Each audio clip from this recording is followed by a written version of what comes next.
कि इन लोगों का जो राजनीति करने का तरीका है वो क्या है। राजनीति करने का तरीका बहुत जरूरी है लोगों का बताना। आपको याद होगा जब वाजपेयी जी की सरकार आई थी उस टाइम पे इन लोगों ने दंगे करवाए थे, ठीक है, उस टाइम पे भी इनका चलन ही ये है। उसके बाद राम मंदिर वाला मुद्दा आज तक पेंडिंग पड़ा हुआ है। जब मोदी सरकार में इतना दम है तो क्यों राम मंदिर आज तक नहीं बन रहा है? क्यों राम मंदिर के नाम पे इतनी राजनीति हुई है? क्यों मुजफ्फरनगर दंगे के आरोपी आज तक जेल में बंद है? क्यों इन लोगों ने दंगे करवाए? अब इन लोगों को पता है कि एक प्रॉपर जाति विशेष के लोग कितने लोग बंद है? क्यों हरियाणा में इन लोगों ने इतना गंदा काम करवाया? जात के नाम पे, धर्म के नाम पे राजनीति करने वाली भाजपा सरकार हिंदुस्तान की पहली सरकार है जिन्होंने हरियाणा में जो मेरे भाई बंधु इतने मारे गए हैं, इन्होंने जो गोलियां चलवा दी खड़े होकर, ऐसा तुगलकी फरमान तो पूरे वर्ल्ड में कहीं पे भी नहीं है, ठीक है, ऐसा तुगलकी फरमान पूरे वर्ल्ड में कहीं पे भी नहीं है जो इन लोगों की सरकार है, ठीक है। और ये मेरे भाई साहब यहाँ पे मुझे बीजेपी विरोधी बता रहे हैं। मैं राजवीर भाई साहब आपको ये बताना चाहूंगी, मेरी हिस्ट्री चेक कर लेना, 20 साल से बीजेपी वाले हैं हम, मेरा पूरा खानदान बीजेपी को वोट देता था, ठीक है। ये बीजेपी विरोधी नहीं है, ठीक है। वे इंसान बोल रहे हैं जिन्होंने ये चीज अपनी आंखों के आगे हमने लोगों को मरते हुए देखा है।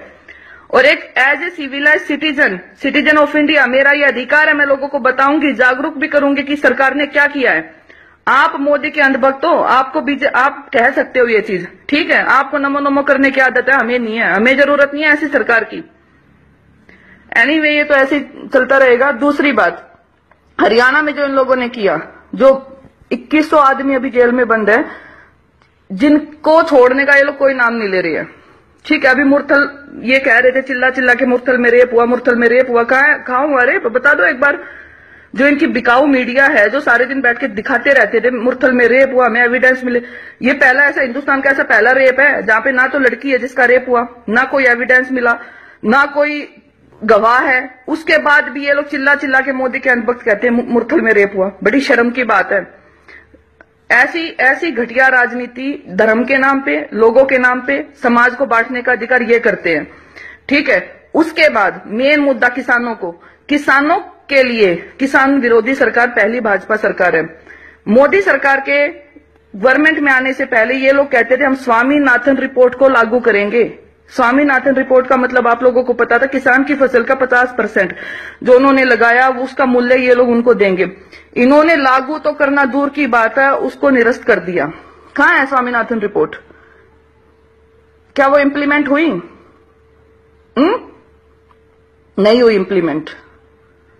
इन लोगों ने देश को सिर्फ बांटने का काम किया है। कभी जाटों को तो बनाई दिया इन लोगों ने, दूरी बना दिया कि इनको आगे कर दो, हमारे नाम पे इतने हमारे भाई बंधु आज अंदर बंद है, इतने हमारे भाइयों को मरवा दिया, और वहां पे अपने पेड़ लोग खड़े करके इन लोगों ने दंगे करवा दिए। और आज ये लोग ये बात कर रहे हैं। अभी इनके बीजेपी के एक मैंने मुझे नाम तो याद नहीं, अभी यूपी से बयान आया मुजफ्फरनगर से, नहीं पूरे जाट हमारे साथ है।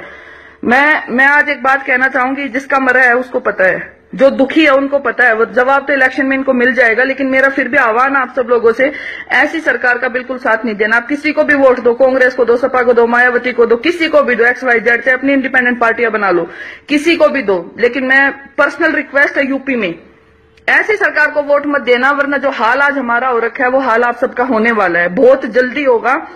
क्योंकि स्वामीनाथन रिपोर्ट इन लोगों को लागू नहीं करना, ये दिखाता है कि किसान विरोधी सरकार है, ठीक है। सबसे मेन मुद्दा अब कॉर्पोरेट और प्राइवेटाइजेशन के बारे में मैं थोड़ा सा इन लोगों को बताना चाहूंगी। मोदी के पीएम बनने से पहले इनकी जो भी मार्केटिंग है, फंडिंग है, वो बड़े बड़े कॉर्पोरेटर आज तक करते आए हैं। रिलायंस ने किया है। आप एक चीज बताइए, अगर ऐसा कुछ नहीं था तो इंडियन रेलवे को जो डीजल सप्लाई होता था वो इंडियन ऑयल ग्रुप करता था, IOCL करता था, वो ठेका रिलायंस को क्यों मिल गया? और आज से पहले रिलायंस को क्यों नहीं मिला?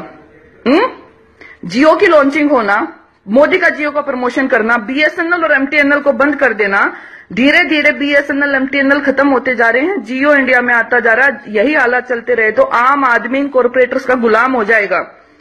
इन लोगों की स्ट्रेटजी ये है कि धीरे धीरे, जैसे ईस्ट इंडिया कंपनी होती थी, हम लोग रिलायंस वालों के एक दिन हम रिलायंस वालों की गुलामी करने लग जाएंगे अगर मोदी सरकार सत्ता में रह गई तो। हम किसानों की जमीन ये लोग धीरे धीरे, इनको ये लग रहा है कि कॉर्पोरेटर को दे देंगे, धीरे धीरे कॉर्पोरेटाइजेशन हो जाएगा, प्राइवेटाइजेशन हो जाएगा।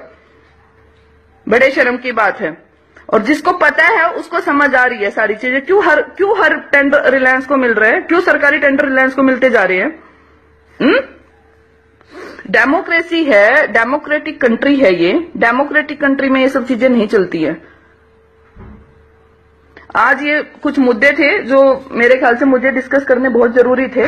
अगर मैं डिस्कस नहीं करती तो बहुत ज्यादा दिक्कत हो जाती।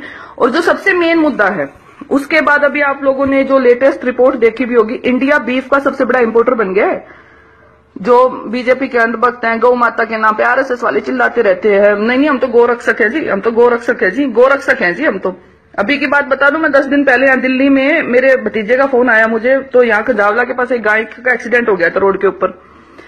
मेरे पास एविडेंस है इन चीजों के, गाय का एक्सीडेंट हो गया था। मैंने बीजेपी वालों को फोन किया, जो इनके जो ये रक्षा दल जो समूह चला रहे हैं, मैं नाम भी बता सकती हूँ मैंने किन किन लोगों को फोन किया। मैंने दिल्ली पुलिस को कॉल किया, 29 कॉल मेरी तरफ से गए हैं, 29 कॉल। मेरे पास रिकॉर्डिंग है। दिल्ली पुलिस की ये जवाब देही थी, हमारा हमने ठेका नहीं उठा रखा। अगर रोड पे पशु मरा पड़ता है तो हम क्यों उठाए जाके।